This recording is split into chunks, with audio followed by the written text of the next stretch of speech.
Selamat siang Pak, saya Nita Olna Tambolon dari kelas manajemen pagi C. Pertama-tama, mari kita ucap syukur kepada Tuhan atas berkat dan karunia-Nya masih mengizinkan saya di sini untuk menjawab ujian soal analisis lingkungan bisnis dari dosen pengampu yaitu Adi Musaldin SMM.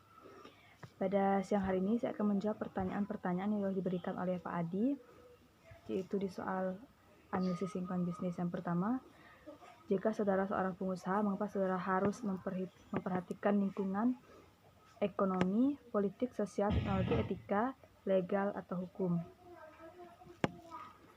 Mengapa kita harus memperhatikan lingkungan ekonomi, yaitu karena salah satu fungsi sistem ekonomi adalah sebagai mendorong aktivitas ekonomi. Mengetahui mengenai sistem ekonomi dan situasi ekonomi adalah hal penting terutama bagi Anda seorang pengusaha. Bagi seorang karyawan, memahami ekonomi dapat menjadi pedoman Anda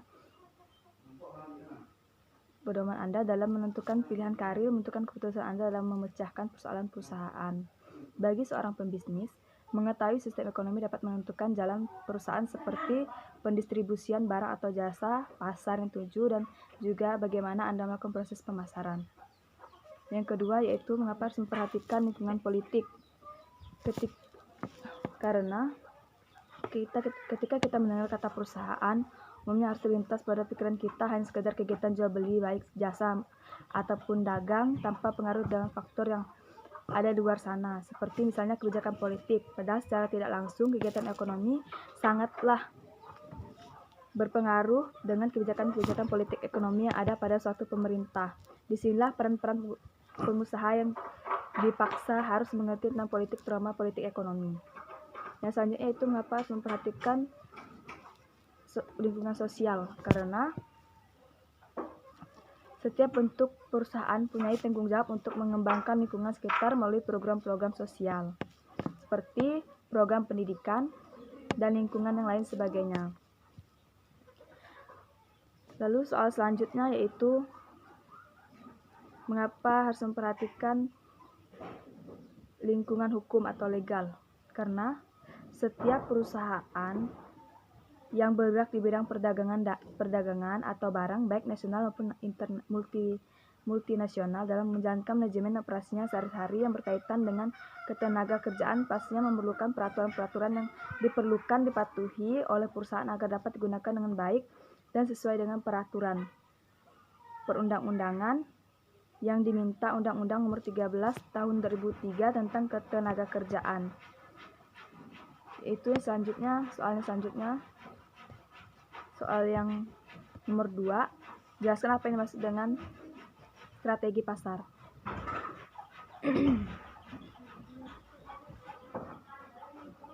Strategi pasar adalah upaya memasarkan suatu produk, baik itu barang atau jasa, dengan menggunakan pola rencana dan teknik tertentu sehingga jumlah penjualan menjadi lebih tinggi. Pengertian strategi pemasaran juga dapat diartikan sebagai rangkaian upaya yang dilakukan oleh perusahaan dalam rangka mencapai tujuan tertentu, karena potensi untuk menjual proposisi terbatas pada jumlah orang yang mengetahui hal tersebut. Soal selanjutnya yaitu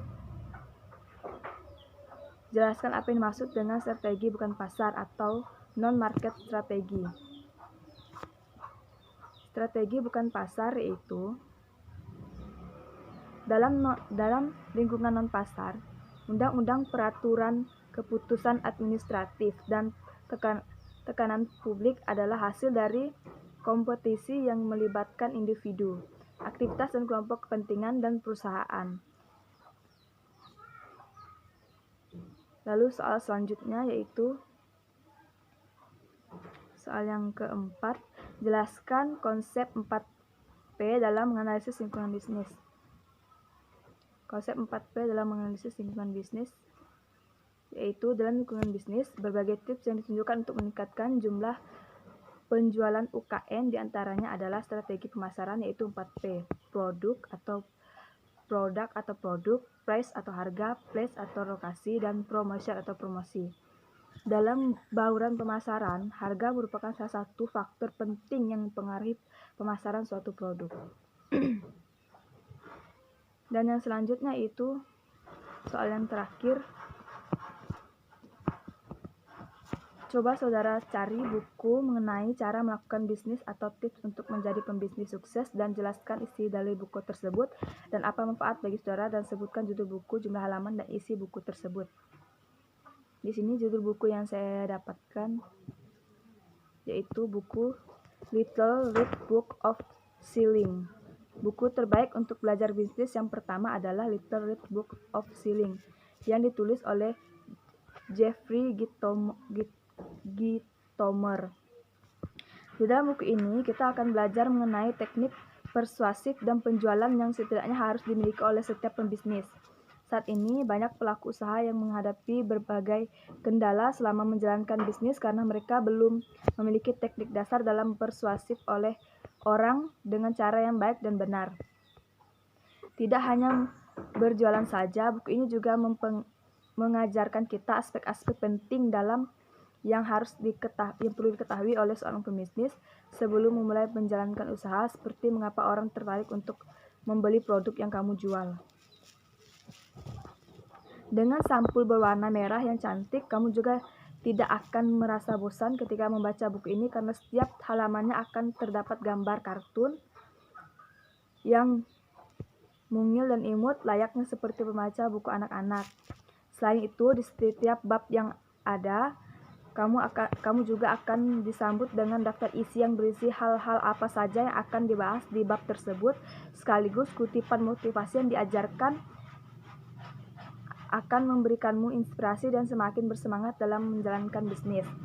Sebagai pemula yang masih awam dalam hal dunia bisnis, buku Little Red Book of Selling bisa dijadikan sebagai buku terbaik untuk belajar bisnis yang akan membawamu kepada kesuksesan. Penulisnya yaitu Jeffrey Gitomer, penerbitnya Bard Press, bahasa Inggris, jumlah halamannya 222 halaman. Sekian dari saya, video UAS atau jawaban ujian akhir semester analisis lingkungan bisnis. Terima kasih. Namun sebelumnya saya perkenalkan diri saya Nita Olna Tahubolon dari kelas manajemen pagi C dengan NIM 1810416743. Sekian dari saya, terima kasih.